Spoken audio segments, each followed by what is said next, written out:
আর NCP বা সরকার এরা মনে করতেছে আওয়ামী লীগকে জেলে ঢুকাইলে, আওয়ামী লীগকে হত্যা করলে, আওয়ামী লীগকে নির্যাতন করলে আওয়ামী লীগ বুঝি শেষ হয়ে যাবে। এই আকাশ কুসুম কল্পনা এরা কেন করতেছে, বা এরা কি আওয়ামী লীগের ইতিহাস জানে না?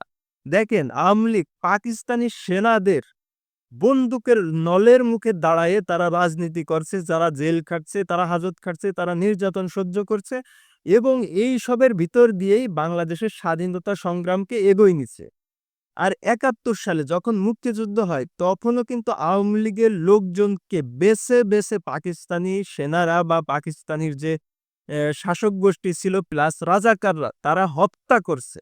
বাংলাদেশ স্বাধীন হওয়ার পরেও কিন্তু আওয়ামী লীগ কখনো ফুল বিছানো রাস্তায় হাঁটেনি, তাদের কাটা বিছানো রাস্তায় হাঁটতে হয়েছে। বঙ্গবন্ধু শেখ মুজিবুর রহমানকে হত্যা করা হয়েছে, জাতীয় চার নেতাকে হত্যা করা হয়েছে, লক্ষ লক্ষ নেতাকর্মীকে হত্যা করা হয়েছে, শেখ হাসিনাকে বারবার হত্যা চেষ্টা করা হয়েছে। এর ভিতর দিয়েও কিন্তু আওয়ামী লীগ টিকে ছিল, টিকে থেকে মানুষের জন্য, এই দেশের উন্নয়নের জন্য, এই দেশের মানুষের কল্যাণের জন্য আওয়ামী লীগ কাজ করে গেছে।